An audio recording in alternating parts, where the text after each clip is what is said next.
നമസ്തേ. നാട്ടുവരമ്പിൻ്റെ പുതിയൊരു അധ്യായത്തിലേക്ക് പ്രേക്ഷകർക്ക് സ്വാഗതം. വംശനാശം സംഭവിച്ചുകൊണ്ടിരിക്കുന്ന 400ഓളം ഇനം വാഴകൾ നട്ടുവളർത്തുന്ന നിലമേൽ സ്വദേശിയായ ഉണ്ണികൃഷ്ണൻ്റെ കാർഷിക വിശേഷങ്ങളാണ് ഇത്തവണ നാട്ടുവരമ്പിൽ. നമ്മൾ കേട്ടുപരിചിതമല്ലാത്ത ഒട്ടേറെ അപൂർവ ഇനം വാഴകൾ ഈ കർഷകൻ്റെ കൃഷിയിടത്തെ സമ്പന്നമാക്കുന്നു. വാഴപ്രേമികൾക്ക് ഒരു മുതൽക്കൂട്ടാണ് ഉണ്ണികൃഷ്ണൻ്റെ വാഴത്തോട്ടം.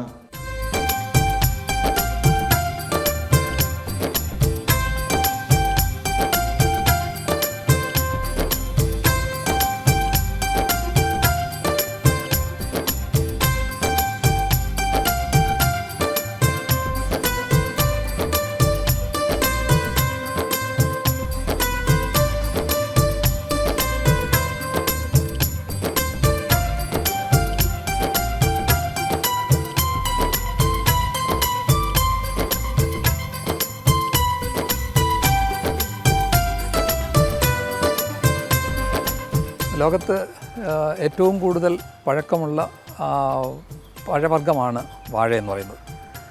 ഇന്ന് ലോകത്ത് കൃഷി ചെയ്യപ്പെടുന്ന വാഴ ഇനങ്ങളുടെ ഏറ്റവും 10,000 വർഷങ്ങൾക്ക് മുമ്പ് തന്നെ ഡൊമസ്റ്റിക്കേറ്റ് ചെയ്തിട്ടുള്ള അല്ലെങ്കിൽ നമ്മുടെ ഭവനങ്ങളിൽ വളർത്താൻ തുടങ്ങിയിട്ടുള്ള ഇനമാണ് വാഴകളെന്ന് പറയുന്ന അല്ലെങ്കിൽ ഫ്രൂട്ട്സിൽപ്പെടുന്ന വാഴകൾ. ഇതിൽ പ്രധാനമായും ലോകത്ത് ഇന്ന് വന്യജാതി ഇനങ്ങൾ ഇതുവരെ കണ്ടെത്തിയിട്ടുള്ളത് മ്യൂസ എന്ന് പറയുന്ന സസ്യ വിഭാഗത്തിൽ 83 ഇനങ്ങളാണ് അല്ലെങ്കിൽ 83 സ്പീഷീസുകളാണ് നമുക്ക് ഇന്ന് ലോകത്ത് പരിചയപ്പെടുത്തിയിട്ടുള്ളത്. അത് കഴിഞ്ഞാൽ പിന്നെ ഇന്ന് നമ്മൾ കൾട്ടിവേറ്റ് ചെയ്യുന്ന ഇനങ്ങളെല്ലാം തന്നെ ഹൈബ്രിഡ് ഇനങ്ങളാണ്. വർഗ്ഗസങ്കലനത്തിലൂടെ നമ്മൾ ഉരുത്തിരിഞ്ഞെടുത്തിട്ടുള്ള ഇനങ്ങളാണ്.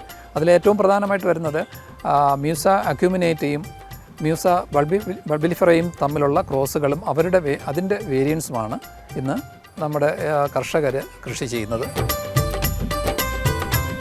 ഞാൻ ഒരു കർഷക പ്രേമിയാണ്. അതുകൊണ്ട് തന്നെ കിട്ടുന്ന സമയങ്ങളിലൊക്കെ ഏതെങ്കിലുമൊക്കെ പിന്നെ കർഷകരുണ്ടെങ്കിൽ അവരുടെ അടുത്ത് പോകാൻ പറ്റുന്നിടത്തൊക്കെ പോകാറുണ്ട്. അത് ഇന്ന വിളയൊന്നുമില്ല, പച്ചക്കറി ആയാലും മരിച്ചീനി ആയാലും മറ്റൊക്കെ പോകാറുണ്ട്. അത് അതിനോടുള്ളൊരു താല്പര്യം കൊണ്ടാണ്. അപ്പോൾ ആ കൂട്ടത്തിൽ എൻ്റെ വീടിന് വളരെ അടുത്ത് ഉള്ള ഉണ്ണികൃഷ്ണനെക്കുറിച്ച് വളരെ ദൂരെയുള്ള ഒരാൾ പറഞ്ഞ് ഞാൻ അറിയുകയും എന്നാൽ ഇത്രയും അടുത്ത് കിടക്കുന്ന ഉണ്ണികൃഷ്ണനെ കണ്ടില്ലല്ലോ എന്ന് പറഞ്ഞ് അദ്ദേഹം എന്നെ തിരക്കി വരികയും ചെയ്തു. അങ്ങനെയാണ് ഞങ്ങൾ പരിചയപ്പെടുന്നത്.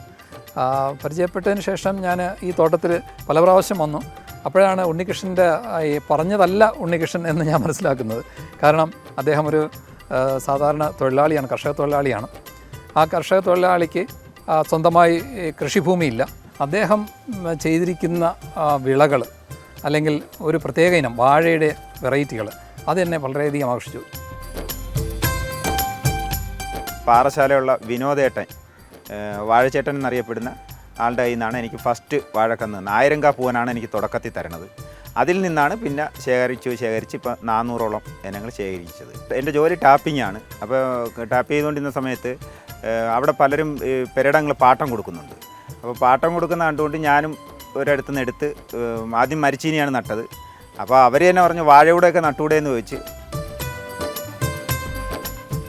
1000 കാ പൂവൻ കൊലയ്ക്കുന്ന സമയം മുതലാണ് പിന്നെ അതിനോടാകുന്നത്. വാഴ കൊലച്ചു. പലരും ഇത് കാണാൻ വരികയൊക്കെ ചെയ്തപ്പോഴാണ് എന്നാൽ പിന്നെ ഇനങ്ങൾ നമുക്ക് ശേഖരിക്കാമെന്ന് വിചാരിച്ചുകൊണ്ട് അന്ന് മുതലാണ് പിന്നെ ഇനങ്ങൾ ശേഖരിച്ച് തുടങ്ങിയത്.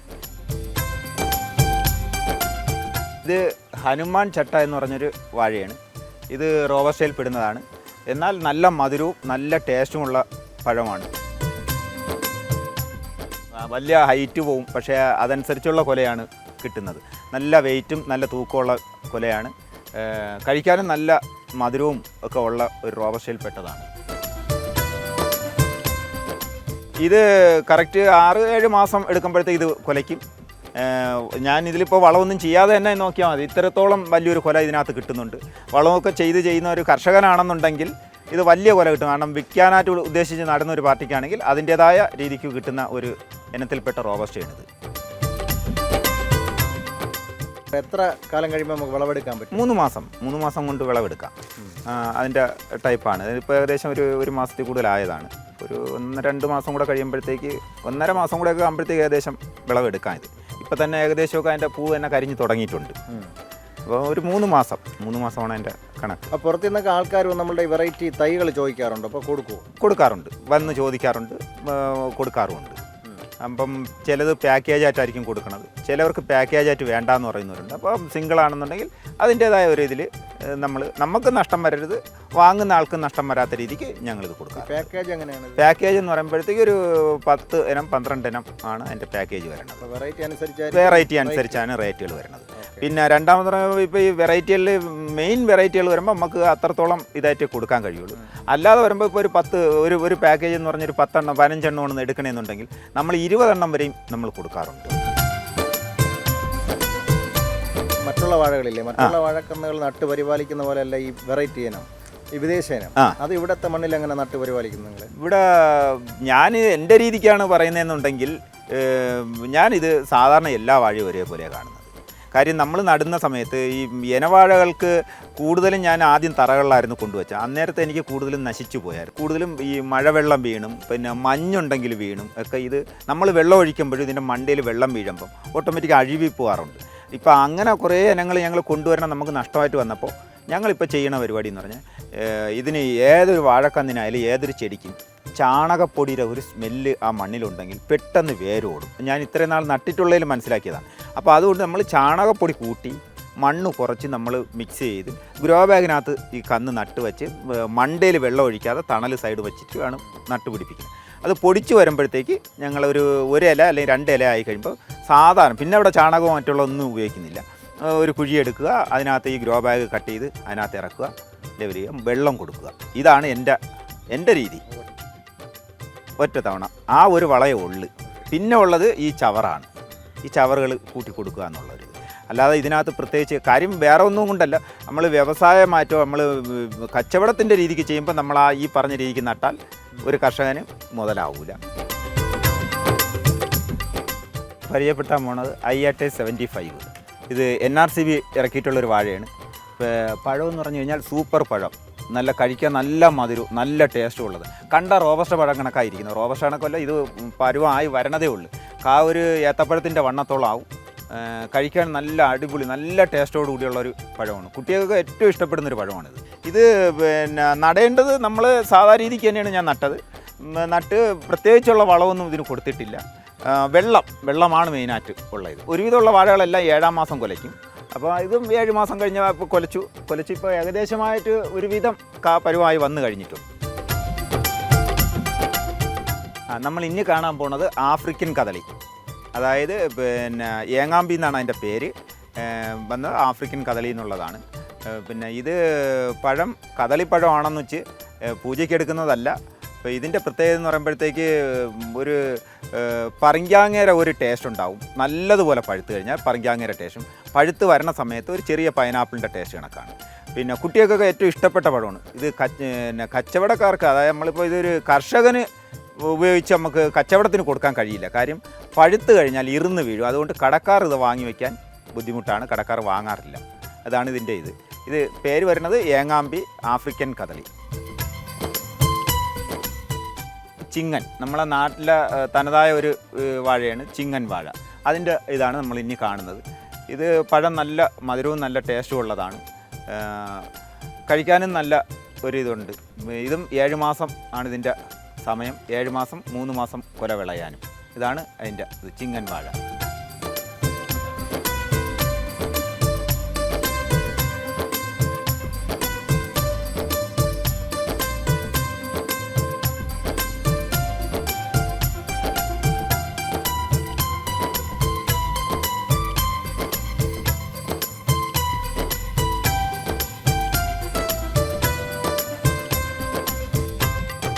ഇത് കണ്ടാൽ നിങ്ങൾക്ക് സുപരിചിതമാണ്, നമ്മുടെ കപ്പവാഴ പോലെ തന്നെയാണ്. പക്ഷേ നിങ്ങൾ ശ്രദ്ധിക്കുക, എനിക്ക് ഇപ്പോൾ കുലച്ച് നിൽക്കുന്നതിൽ ഉണ്ണികൃഷ്ണൻ്റെ വാഴത്തോട്ടത്തിൽ ഏറ്റവും ഇൻട്രസ്റ്റിംഗ് ആയിട്ട് കണ്ടിട്ടുള്ളൊരു വാഴയാണിത്.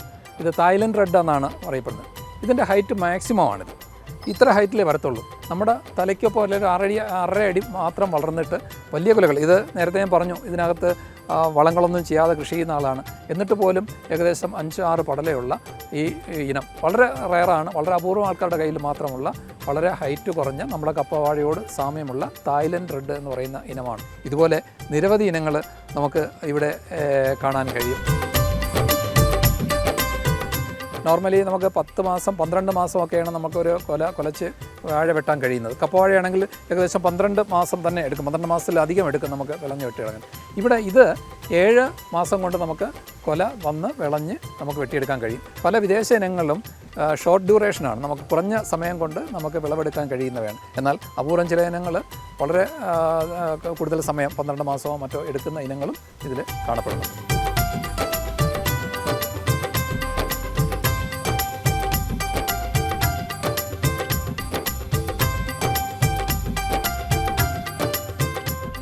പഴങ്ങളുടെ രാജാവായ രാജാപുരി മുതൽ വനാന്തരങ്ങളിൽ മാത്രം കാണപ്പെടുന്ന ഇറച്ചിവാഴ ഉൾപ്പെടെയുള്ള വാഴ ഇനങ്ങൾ വരെ ഉണ്ണികൃഷ്ണൻ നട്ട് സംരക്ഷിച്ചു വരുന്നു.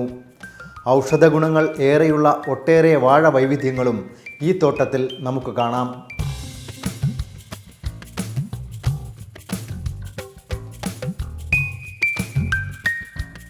ലോകത്ത് മൊത്തം പ്രൊഡ്യൂസ് ചെയ്യുന്ന വാഴപ്പഴത്തിൻ്റെ 26% ഇന്ത്യയും ചൈനയും കൂടിയാണ് വരുന്നത്. അതിൽ ഏറ്റവും മുന്നിൽ നിൽക്കുന്നത് ചൈനയാണ്. ഇനി നമ്മുടെ ഇന്ത്യയിലേക്ക് എത്തുകയാണെങ്കിൽ ഇന്ത്യയിൽ ആന്ധ്രാപ്രദേശാണ് ഏറ്റവും കൂടുതൽ വാഴ ഇനങ്ങൾ കയറ്റുമതി ചെയ്യുന്നത്. ലോകത്ത് ഏറ്റവും കൂടുതൽ വാഴപ്പഴം കയറ്റുമതി ചെയ്യപ്പെടുന്നത് ഇക്വഡോർ എന്ന് പറയുന്ന രാജ്യമാണ്. പാരിപ്പള്ളിയിൽ നിൽക്കുന്ന സമയത്ത് ഈ കൊറോണ വന്ന സമയത്താണ് പോയി വരവ് ബുദ്ധിമുട്ട് വരികയും ചെയ്ത്. അപ്പോൾ എനിക്കറിയാവുന്ന ആളാണ് ഇവിടുത്തെ ബാവുണ്ണൻ. അപ്പോൾ ബാവുണ്ണൻ്റെ ഈ പെരട എനിക്ക് തന്നു. പാട്ടം എന്നുള്ള രീതിക്ക് തന്നെങ്കിലും പാട്ട പൈസ മറ്റുള്ളൊന്നും മേടിക്കാറില്ല. പിന്നെ ഇത് ഇവിടെ ഇപ്പോൾ 2 സ്ഥലം എനിക്ക് പാട്ടത്തിനായിട്ട് തന്നിട്ടുണ്ട്. ഇതൊരു ഫ്ലോട്ടും അപ്പുറത്തൊരു ഫ്ലോട്ടും എനിക്ക് തന്നിട്ടുണ്ട്. അപ്പോൾ ഇത് 2ലായിട്ടാണ് ഞാനിപ്പോൾ ഈ കൃഷി ചെയ്യുന്നത്. പുതിയൊരു ഇനം വാഴയുടെ അടുത്തോട്ട് എത്തിയിട്ടുണ്ട്. ഇത് ഏതാണ്? ഇതാണ് രാജാപുരി. രാജാപുരി പഴങ്ങളുടെ രാജാവെന്നാണ് അറിയപ്പെടുന്നത്. ഇതിന് കൊല കൂമ്പ് ഇങ്ങനെ തന്നെ പൂ, ഈ പൂ ഇങ്ങനെ തന്നെ അങ്ങ് നിൽക്കും. അതാണ് അതിൻ്റെ ഈ ഓരോന്നിനും കൂമ്പുകൾക്ക് ഒരേ സ്റ്റൈലുണ്ട്. അപ്പം നമ്മൾ കൂമ്പൊടിച്ച് കഴിഞ്ഞാൽ ആ സ്റ്റൈൽ നമുക്ക് കാണത്തില്ല. കൊലയിലല്ല പ്രത്യേകത, ചിലതിന് കൂമ്പിനാണ് പ്രത്യേകത. ഇതെങ്ങനെ സംരക്ഷിക്കും? കുറച്ച് കഴിയുമ്പോൾ ഇത് പോകില്ലേ? ഇത് അല്ല, നമ്മൾ ഇപ്പോൾ ഒരെണ്ണേ ഉള്ളെങ്കിലും ഞങ്ങൾ ഒന്നിൽ കൂടുതൽ കന്നുകൾ, ഒന്നല്ലെങ്കിൽ 2 കന്ന് ഞാൻ വയ്ക്കും. അപ്പം ഈ 2 കന്ന് വയ്ക്കുമ്പോൾ 1 പോയാൽ 1 ഉണ്ട്. അല്ല, ഇത് നമ്മൾ തീർത്ത് കൊടുത്തു കഴിഞ്ഞാൽ നമ്മുടെ കൂടെ നമുക്ക് കന്ന് എടുത്തുകൊണ്ട് വരാൻ കഴിയുന്ന സ്ഥലങ്ങളിൽ കൊടുത്തിട്ടാണെങ്കിൽ മാത്രമേ നമുക്കിത് ഫുൾ കന്നുകൾ ഇളക്കി കൊടുക്കുകയുള്ളൂ. അല്ലാതെ കൊടുക്കില്ല. കാരണം എന്നും ഈ വാഴ നമ്മുടെ കയ്യിൽ നിൽക്കുമെന്ന് ഒരിക്കലും നമുക്ക് ഉറപ്പ് പറയാൻ കഴിയില്ല. ഈ പൈസ ചക്രമാണ്, കറങ്ങുന്ന കണക്കാണ്. ഇന്ന് എൻ്റെ ഉണ്ടെങ്കിൽ നാളെ മറ്റൊരാളെ എന്ന് പറഞ്ഞ കണക്കാണ് വാഴ. വാഴയ്ക്ക് ഒരു അസുഖം വരാൻ സെക്കൻഡുകൾ മതി. ഇതാണ് കരിങ്കദളി. അതായത് ഞങ്ങൾ കരിങ്കദളി എന്ന് പറയും. കാട്ടിലുള്ളവരാണ് ഈ ഇറച്ചി വാഴ എന്നാണ് ഇതിനെ പറയുന്നത്. ഇറച്ചി വേവിക്കുമ്പോൾ ഈ കൂടെ നമ്മൾ അതിൻ്റെ തൊലി കളഞ്ഞ് അതിൽ കൂടെ ഇട്ട് വേവിച്ചാൽ ഒരു പ്രത്യേക ടേസ്റ്റും ഒരു നല്ല ഇതാണെന്ന് ഉള്ളതാണ് അവർ പറയുന്നത്. പിന്നെ രണ്ടാമതെന്ന് പറഞ്ഞാൽ ഇതിൻ്റെ ഒരു പച്ച കായുണ്ടെങ്കിൽ ഞങ്ങൾ വയറ്റിൽ വരുന്ന ഈ വയറുവേദന അങ്ങനെയുള്ള ഒരു ഇത് മാറാൻ ഇതിൽ ഒരു കായുടെ ആവശ്യമേ. ഇത് നല്ല ഒരു ഔഷധ ഗുണമുള്ള ഒരു വാഴയും കൂടെയാണിത്. എനിക്കിത് വിതിര കാട്ടിൽ നിന്ന് കിട്ടിയ സാധനമാണ്. നേരത്തെ ഇത് നമ്മുടെ ഈ നാട്ടിൻപുറത്തൊക്കെ ഉണ്ടായിരുന്നൊരു വാഴയാണ്. പക്ഷേ ഇന്ന് ഈ നാട്ടിൽ ഇത് ഇല്ല, കൂടുതലും നശിച്ചു പോയതാണ്.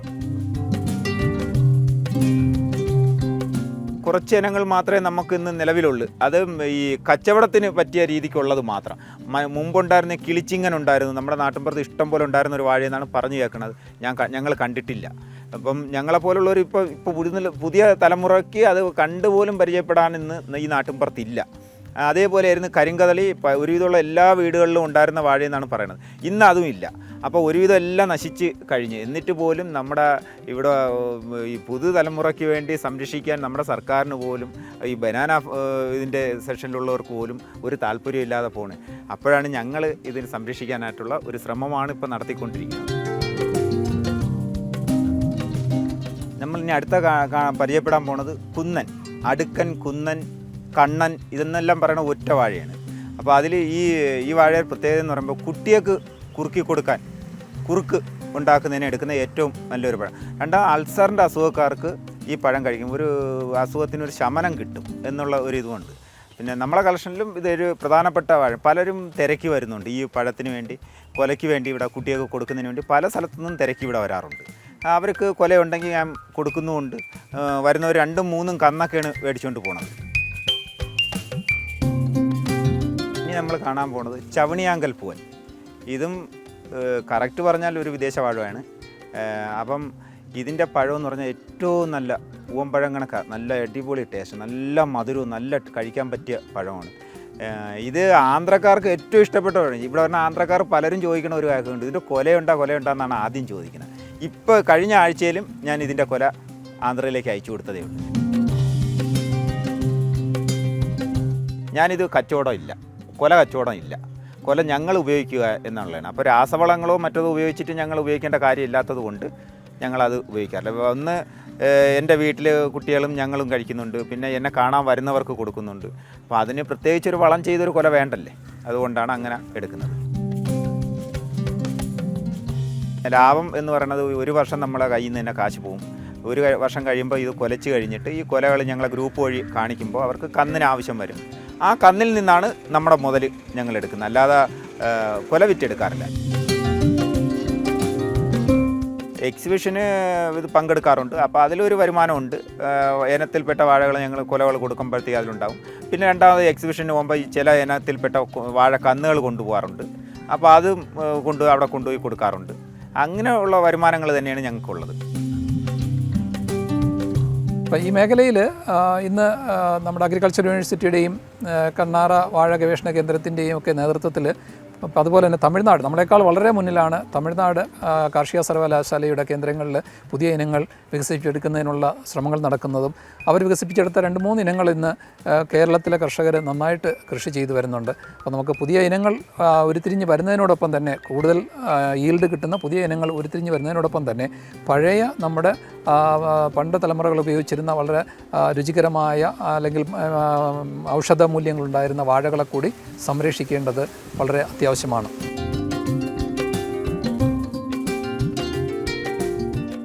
ഭാരതത്തിൻ്റെ കാർഷിക പരിച്ഛേദം കൂടിയാണ് നിലമേലിലെ ഉണ്ണികൃഷ്ണൻ്റെ വാഴത്തോട്ടം.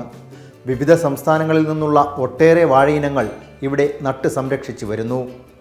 വാഴക്കൃഷിയിൽ ഈ കർഷകന് പിന്തുണയുമായി പുതുതലമുറയും ഒപ്പമുണ്ട്.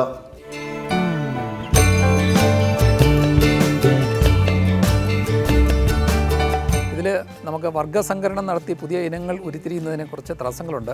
ഇവയുടെ ക്രോമസോമുകളുടെ എണ്ണത്തിലുള്ള ചില പ്രശ്നങ്ങൾ കാരണം നമുക്ക് സീഡ് അല്ലെങ്കിൽ വിത്തുകൾ ഉണ്ടാക്കിയെടുക്കുവാൻ ബുദ്ധിമുട്ടുണ്ട്. അപ്പോൾ പലപ്പോഴും മ്യൂട്ടേഷൻ പോലുള്ള പ്രക്രിയകളിലൂടെയാണ് പുതിയ വാഴ ഇനങ്ങൾ ഉരുത്തിരിഞ്ഞു വരുന്നത്.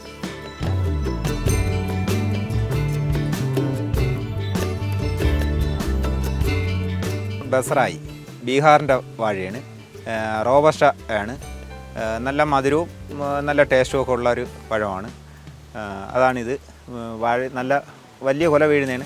ഇതൊക്കെ കർഷകർക്ക് ഒരു നല്ലതുപോലെ നോക്കി കൃഷി ചെയ്യുന്ന വ്യക്തിയാണെങ്കിൽ നല്ല വലിയ കൊലകൾ വീഴുന്ന ഇനങ്ങളാണ് ഇത്.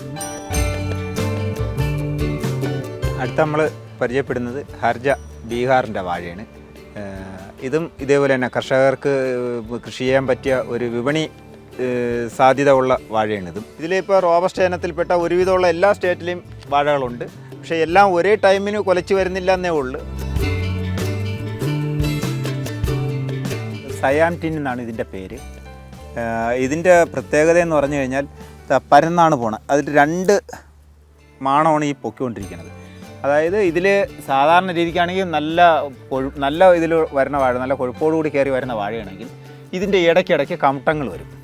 കമട്ടങ്ങൾ വന്ന് അതിനകത്ത് എല്ലാത്തിനും ഒരു കൊലയും സെൻറ്ററിൽ 2 കൊലയാണ് വരുന്നത്. പക്ഷേ ഇതിനകത്ത് ഇപ്പോൾ കമട്ടം ഇതുവരെ വന്നിട്ടില്ല. ഇനി ഒത്തിരി ആരോഗ്യക്കുറവുള്ളതുകൊണ്ടായിരിക്കാം.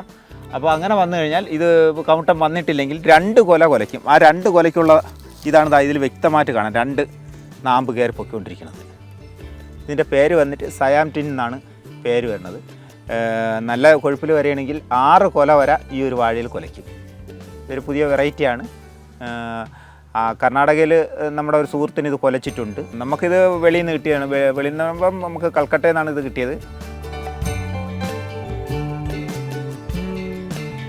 അടുത്ത നമുക്ക് പരിചയപ്പെടുത്തുന്നത് വിയറ്റ്നാമിൻ്റെ തന്നെ തായ്ഹു എന്ന് പറഞ്ഞിട്ടുള്ളൊരു വാഴയാണ്. ഇത് വാഴ കണ്ടു കഴിഞ്ഞാൽ കുലച്ചിരിക്കുന്ന സമയത്ത് കണ്ടാൽ കൂമ്പും അതിൻ്റെ പൂവും മറ്റുള്ള കാര്യങ്ങളൊക്കെ കണ്ടാൽ ഏത്ത വാഴ കണക്കായിരിക്കുന്നത്. പക്ഷേ അത് റോബസ്റ്റേര ടൈപ്പാണ്. പഴം പെട്ടെന്ന് ഇറുന്നു പോകും. പഴുത്ത് കഴിഞ്ഞാൽ റോബസ്റ്റ പഴമായിട്ട് ഒരു ടേസ്റ്റും ഇല്ല. നല്ല അടിപൊളി മധുരവും നല്ല ടേസ്റ്റും, കഴിക്കാൻ ബെസ്റ്റ് പഴമാണ്. അടുത്ത നമ്മൾ കാണാൻ പോകുന്നത് കാട്ടുചിങ്ങൻ. അതായത് നമ്മളെ കോട്ടൂർ വനത്തിലുള്ള കാട്ടുചിങ്ങൻ. ചിങ്ങൻ എന്ന് പറയുമ്പോഴത്തേക്ക് ചിങ്ങനിൽ തന്നെ ഒരു 7-8 ഇനം വെറൈറ്റി ചിങ്ങൻ നമ്മുടെ കയ്യിലുണ്ട്. അതിൽ വ്യത്യസ്തമായിട്ടുള്ള ഒരു ഇതാണ് കാട്ടിലെ ചിങ്ങനാണ്. അപ്പോൾ കാട്ടിൽ നിന്ന് കിട്ടിയത് കൊണ്ട് കാട്ടുചിങ്ങൻ എന്ന് പറഞ്ഞതല്ല, അവരെ പറയുന്നുണ്ട് കാട്ടുചിങ്ങൻ എന്ന് പറഞ്ഞാണ് തന്നിരിക്കുന്നത്.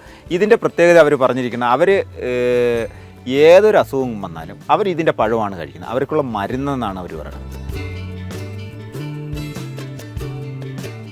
അടുത്ത നമ്മൾ കാണുന്നത് ഒരു ഫാൻസി വാഴ ആണ്. പക്ഷേ അതിൽ നല്ല ഇതിൽ കിട്ടിയാൽ നമുക്ക് പഴവും കഴിക്കാമെന്നാണ് നമുക്ക് തന്ന പാർട്ടി പറഞ്ഞത്. എനിക്ക് തന്ന തൃശ്ശൂരുള്ള എൻ്റെ ഒരു സുഹൃത്താണ്. ഇതിൻ്റെ പേര് വരുന്നത് H5 എന്നാണ്. ഇത് കൊല മുകളിലോട്ടാണ് പോകുന്നത്. ഒരു ഫാൻസി വാഴയാണ്. എന്നാൽ ഇത് നല്ല കൊലയാണ് വീഴുന്നതെങ്കിൽ നമുക്ക് ഇതിൻ്റെ പഴവും കഴിക്കാൻ കിട്ടുന്നതാണ്. ഇത് എനിക്ക് കഴിക്കാൻ കിട്ടിയിട്ടില്ല.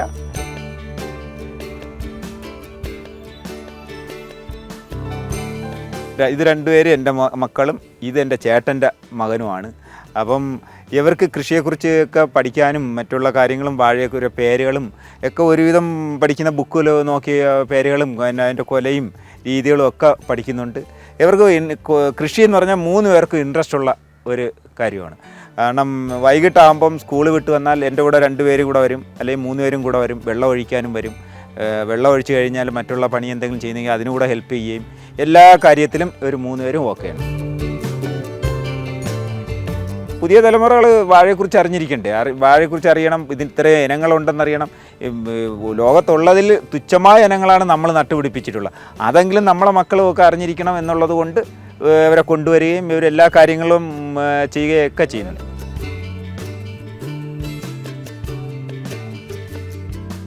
അതായത് ഇതിപ്പം ഇനങ്ങൾ നമ്മൾ ശേഖരിക്കുന്നത് നശിച്ചു പോകാതിരിക്കാനുള്ള നമ്മൾ സംരക്ഷിക്കുക. രണ്ടാമെന്ന് പറഞ്ഞാൽ ഇപ്പോൾ വരുന്ന കുട്ടികൾക്കൊന്നും ഇപ്പം വന്നു കഴിഞ്ഞാൽ തന്നെ കടകളിൽ പോയാൽ ഒന്ന് ഏത്തവാഴ, ഒന്ന് പാളയം തുടങ്ങി, റോബസ്റ്റ, ഇങ്ങനെയുള്ളതേ അറിയാം. പക്ഷേ മറ്റുള്ള ഇനങ്ങളെക്കുറിച്ചൊന്നും അറിയില്ല. അപ്പോൾ അവർക്ക് ഇത് വന്ന് കണ്ട് അതിനെക്കുറിച്ച് പഠിച്ച് അത് കൃഷി ചെയ്യാനുള്ള ഒരു താല്പര്യം ഉണ്ടാക്കുക എന്നുള്ളതൊക്കെയാണ് നമ്മുടെ ലക്ഷ്യങ്ങൾ. ഈ പറഞ്ഞ പോലെ സ്വന്തമായി കൃഷിഭൂമി ഇല്ലാത്ത പാട്ടത്തിനെടുത്ത സ്ഥലത്ത് കർഷകനായ അല്ലെങ്കിൽ മറ്റ് സ്ഥലത്ത് റബ്ബർ ടാപ്പിങ്ങും മറ്റ് കൃഷിയും ചെയ്ത് ഉപജീവനം നടത്തുന്ന ഈ വ്യക്തിയുടെ ശേഖരം എന്നെ വളരെയധികം അത്ഭുതപ്പെടുത്തി. കാരണം ഇത്രയും അധികം വെറൈറ്റി. ഇതൊരു സാധാരണ കർഷകർ ചെയ്യുന്നൊരു വാഴത്തോട്ടമല്ല ഇത് ഒരു ജീൻ പൂളാണ്, ജനിതക ശേഖരമാണ്. ഈ വാഴയുടെ സംരക്ഷണത്തെക്കുറിച്ച് പറയുമ്പോൾ ഇന്ന് നമ്മൾ കർഷകർ കൂടുതൽ പേരും നമുക്ക് ആദായത്തിന് വേണ്ടി പിന്നെ ഏത്തൻ അല്ലെങ്കിൽ കപ്പ പോലുള്ള വാഴ കൃഷി ചെയ്യുമ്പോൾ അതിൽ നിന്ന് വ്യത്യസ്തനാണ് നമ്മുടെ കർഷകനായ ഉണ്ണികൃഷ്ണൻ. അദ്ദേഹത്തിൻ്റെ 400ഓളം വരുന്ന ഇനങ്ങളിൽ വളരെയധികം ഇനങ്ങൾ കേരളത്തിലെയും നമ്മുടെ ഇന്ത്യയുടെ പല സ്റ്റേറ്റുകളിലും അന്യം നിന്നുകൊണ്ടിരിക്കുന്നതായ ഇനങ്ങൾ അദ്ദേഹം സംരക്ഷിക്കുന്നുണ്ട്, അദ്ദേഹം വളർത്തുന്നുണ്ട്. അദ്ദേഹത്തിൻ്റെ പ്രധാന ലക്ഷ്യം ഇതിൽ നിന്നൊരു വരുമാനമല്ല, അതേസമയം ആ വാഴകളോടുള്ള ഇഷ്ടം, ആ വാഴകളോടുള്ള സ്നേഹം, അതിൻ്റെ പരമാവധി ഇനങ്ങൾ എവിടെ നിന്നെല്ലാം സംഘടിപ്പിക്കാമോ അവിടെ നിന്നെല്ലാം സംഘടിപ്പിക്കുക. അങ്ങനെയുള്ള കർഷകർ ധാരാളമായിട്ട് വന്നു കഴിഞ്ഞാൽ നമുക്ക് ഈ വാഴ ഇനങ്ങളെ നമുക്ക് സംരക്ഷിക്കുവാനും അന്യം നിന്ന് പോകാതെ എവിടെയെങ്കിലുമൊക്കെ നമുക്ക് സംരക്ഷിക്കാനും പിന്നീട് നമുക്ക് ഒരുപക്ഷെ പുതിയ ഇനങ്ങൾ ഉരുത്തിരിഞ്ഞെടുക്കുന്നതിന്, പ്രത്യേകിച്ച് നമ്മൾ പല പുതിയ ഇനങ്ങൾക്കും രോഗങ്ങൾ കൂടുതലാണ്. മണ്ടയടപ്പ് പോലുള്ള അല്ലെങ്കിൽ മറ്റുള്ള രോഗങ്ങൾ കൂടുതലാണ്. അതേസമയം പഴയ വാഴ ഇനങ്ങൾ നിങ്ങൾക്കറിയാം, പല വീടുകളിലൊക്കെ കൊമ്പിലണ്ണനോ നാണിപ്പൂൻ അല്ലെങ്കിൽ രസകദളി എന്ന് പറയുന്ന വാഴകൾക്ക് ഒരു അസുഖം വരാറില്ല. അവയ്ക്ക് രോഗങ്ങളെ ചെറുത്തുക്കാനുള്ള പ്രത്യേക ശേഷിയുണ്ട്. അപ്പോൾ ആ ശേഷി വരും തലമുറയിലുള്ള പുതിയ ഇനങ്ങൾ ഉരുത്തിരിഞ്ഞെടുക്കുന്നതിന് വേണ്ടി നമുക്ക് ഉപയോഗിക്കണമെങ്കിൽ ആ പഴയ ഇനങ്ങളെ നമ്മൾ സംരക്ഷിക്കേണ്ടിയിരിക്കുന്നു. അതിന് ഏറ്റവും ഉത്തമമായ ഒരു ഉദാഹരണമാണ് ഉണ്ണികൃഷ്ണൻ എന്ന് പറയുന്ന കർഷകൻ.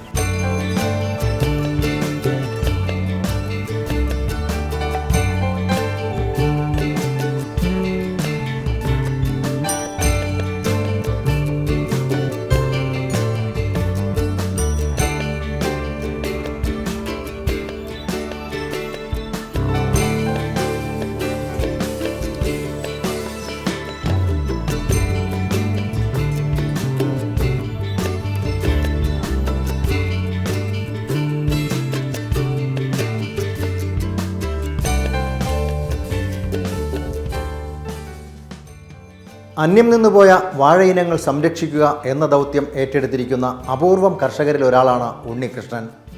400ഓളം ഇനം വാഴകൾ കൃഷി ചെയ്തിരിക്കുന്ന ഉണ്ണികൃഷ്ണൻ്റെ കൃഷിയിടത്തിലെ കുറച്ച് വാഴയിനങ്ങളെ മാത്രമാണ് ഈ എപ്പിസോഡിൽ പരിചയപ്പെടുത്താൻ കഴിഞ്ഞത്.